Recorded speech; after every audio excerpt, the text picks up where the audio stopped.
আসসালামু আলাইকুম my YouTube family, কেমন আছেন সবাই? আই হোপ সবাই ভালো আছেন। আলহামদুলিল্লাহ আমরা সবাই ভালো আছি। মাই ভিলেজ লাইফ আয়েশা চ্যানেলে সবাইকে স্বাগত। বলছি ঢাকা থেকে, দূরের কাছে যে যেখান থেকে দেখছেন প্রত্যেককে জানাচ্ছি আন্তরিক শুভেচ্ছা অভিনন্দন। নতুন একটি ভিডিও নিয়ে আসলাম আপনাদের মাঝে। যদি ভালো লাগে চলুন কিছুটা পর আমার সাথে। যেহেতু গাইস একদিন পরপর ভিডিও আমি আপলোড দিই, তো 2 দিন ভিডিও একসাথে করে ভিডিওটি আমি দিচ্ছি আপনাদের কাছে। যদি ভালো লাগে আমার সাথে থাকবেন। আর বন্ধুরা, একটু প্রবলেমে আছি। আপনারা যারা রেগুলার আমার ভিডিও দেখেন, ঢাকা টু গ্রাম আবার দৌড়াতে হয়, ফ্যামিলি কিছু প্রবলেম বুঝতেই পারছেন। ছেলে যেহেতু এক্সাম দেয় তার জন্য গিয়েছিলাম, তাছাড়া নূর অসুস্থ ছিল সেজন্য থেকেছিলাম। আবারও যেতে হবে ঈদের পর, যেহেতু মেজর ছেলে নূরের এসএসসি পরীক্ষা, তখন আবার 1 মাস থাকতে হবে। আসলে জীবন মানেই এমন, সরল রেখা তো আর জীবন না, কিছুটা গরলও বটে। তো আশা রাখছি আমার পাশে আপনারা থাকবেন, আমাকে সাপোর্ট করবেন। এই তো চলুন ভিডিওটি দেখতে থাকুন।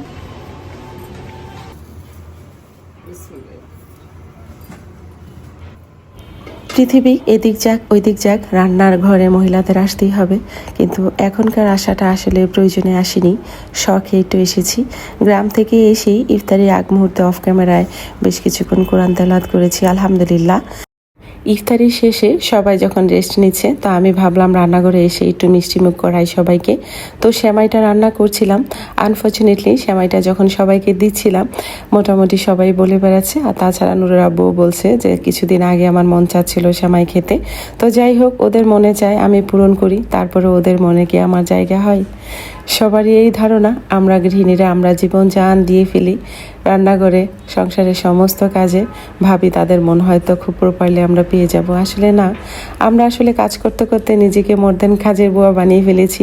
সেজন্য ওরা সবসময় কাজের বুয়াই দেখে অভ্যস্ত।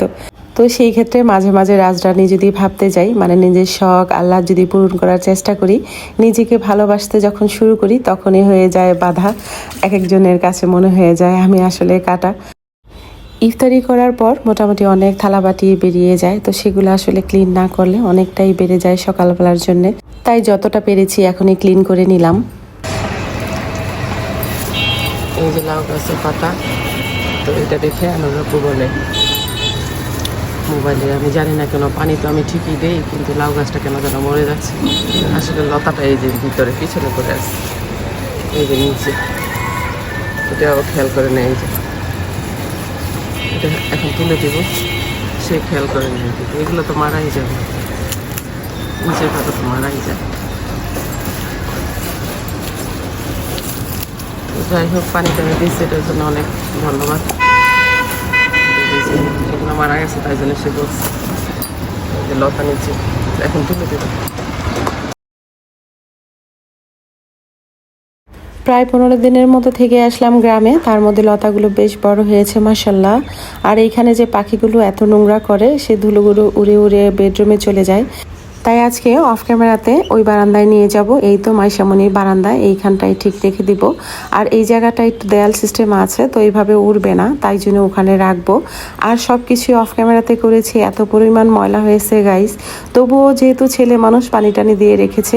আমি যতটা না ফোন দিয়ে খবর নিয়েছি তোমরা কেমন আছে, ততটা বার ফোন দিয়ে বলেছি পানি কি দিয়েছো, গাছে পানি কি দিয়েছো।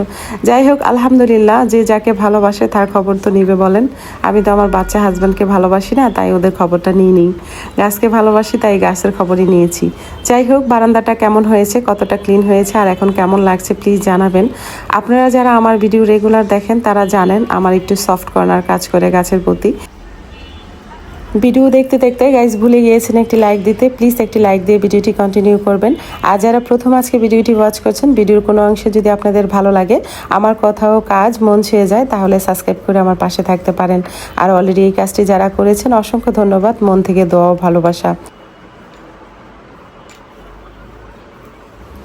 অফ ক্যামেরাতেই সমস্ত ঘরটা আমি ঝাড়ু দিয়ে মুছে নিব, এরপরে ফার্নিচারটা মুছবো সবার লাস্টে।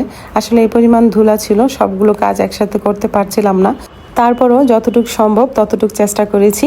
এরই মধ্যে ছেলেকে নাস্তাটা দিয়ে নিব, ছেলে ঘুম থেকে উঠতে অনেকটাই বেলা হয়ে গিয়েছে। তবু ভাবলাম একটু পরোটা দেই, সবসময় একটি খাবার একঘেয়েমি হয়ে যায় ভাত। যেহেতু সাদা লাল আমার পছন্দ, তাই সব জায়গায় ছড়ায় ছিটে আছে সাদা আর লালে। বেসিংটা ক্লিন করার আগেই আমি এগুলো সরিয়ে সুন্দর করে ক্লিন করে উপর করে রেখেছি। তো এবার শস্য জায়গায় শস্য জিনিস রেখে দিব।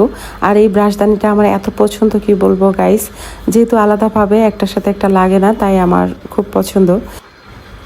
ভাড়া বাসায় এইসব জায়গাগুলো যেহেতু অনেকটাই চাপা, তো সেইভাবে আসলে ঠিক সব কিছু দেখানো যায় না, সব কিছু সুন্দর করে গুছিয়েও রাখা যায় না। কিন্তু যাই আমার কাছে আছে, যেভাবেই থাকছি আলহামদুলিল্লাহ, সেভাবেই একটু সুন্দর করে টিপটাপ করে রাখার চেষ্টা করি।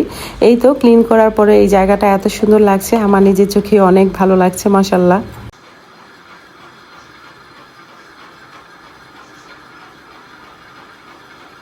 অনেকেই আছেন ব্লগ ভিডিও যেসব কাজ আমরা করে থাকি ঘরোয়াভাবে, সেগুলো সবাই খুব ভালোভাবে জানেন।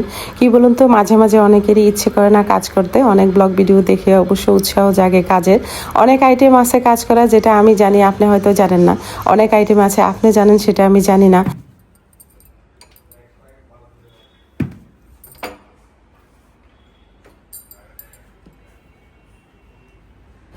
কাপড়গুলো নিয়ে যাচ্ছিলাম ছাদে, আনফর্চুনেটলি লিফটটা হলো অফ, 3টা থেকে 4টা পর্যন্ত অফ থাকে, সেটা আমার মাথায় ছিল না, তাই বাধ্য হয়ে বারান্দাতে মেলে দিলাম।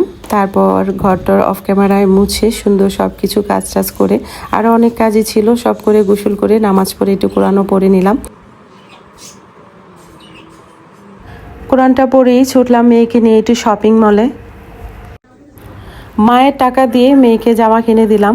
আসলে গ্রামে যখন ছিলাম তখন আমার মা ঈদের সালামি দিয়েছিলেন, আর সেটা দিয়ে মেয়ের জন্য জামা কিনলাম।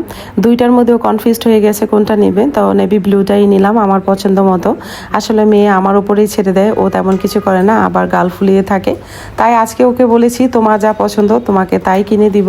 তো আমার যেটা পছন্দ হয়েছিল সেটা ছিল একটা লেহেঙ্গা, সেটার দাম ছিল প্রায় 16,000 টাকার মতো, কিন্তু মেয়ে আমার কিছুতেই নিবে না, সে এটা পছন্দ করছে, এটাই নিয়েছে। যাই হোক, মাঝে মাঝে দেখা যায় বাচ্চাদের প্রায়োরিটি দিতে হয়। তো যাই হোক, যে জামাটা ও পছন্দ করছে সেটার মধ্যেও কালারের জন্য সে কনফিউজড হয়ে আছে, বারবার করে বলছে মা তুমি যেটা বলো সেটাই। তো বাধ্য হয়ে আমার পছন্দ আবার ওর উপর চাপাতে হলো যে তুমি নেভি ব্লুটাই নাও, ওইটা তোমাকে বেশি সুন্দর লাগছে, তাই নেভি ব্লুটা নিয়েই ও আসলো। আর এই তো হাঁড়ি পাতিল যে কি পরিমাণ বাচ্চা দেয়, সেটা যখনই যে কাজ করি তারপর পরই বোঝা যায়।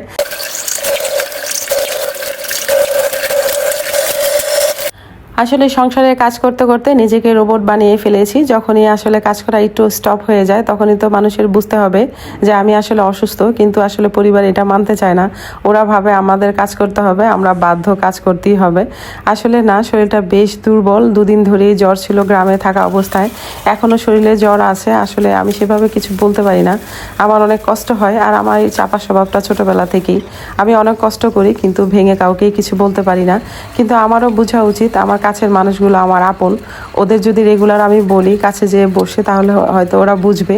কিন্তু ওই তো একা থেকে মানুষ হয়েছি, সেভাবে অভ্যাস নেই, আর বলতেও পারি না, কষ্ট সব ভোগ করি। এর মধ্যে তো বাজার সদাই নিয়ে নুর আব্বু আসলো, আর মাছগুলো অফ ক্যামেরাতেই রেখে দিয়েছি ফ্রিজে, আর বাকি সব কেটে নিয়েছি, যেহেতু ফ্রিজটা আমার ছোট এখন।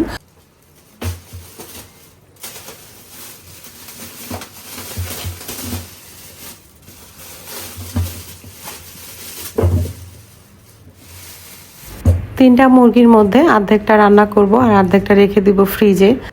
একটা সময় যখন নুরাবু রাতে বাজার করতো, গোটা বাজার ধরে রেখে দিতাম ডিপ ফ্রিজে, আর সেই ফ্রিজটা এখন গ্রামে আছে। তো এটা যেহেতু ছোট, তাই সেভাবে রাখতে পারবো না, তাই কেটে ছোট করে পলি করে রাখতে হবে।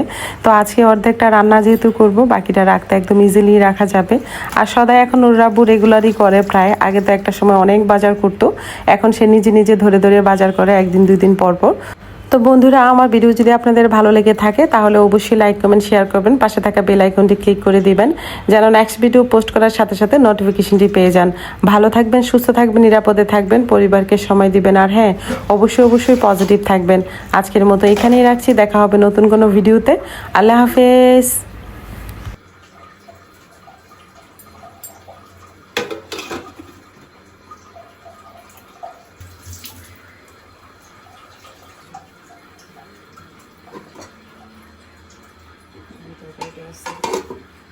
তারপরে যেটা বলতে আছে, মুরগি দিয়ে বসাই দেবো কিনা আর একটু বুঝতে পারতেছি না। বসাবো, বসাই দিই, সকালে আবার মুড়ে খাবে না।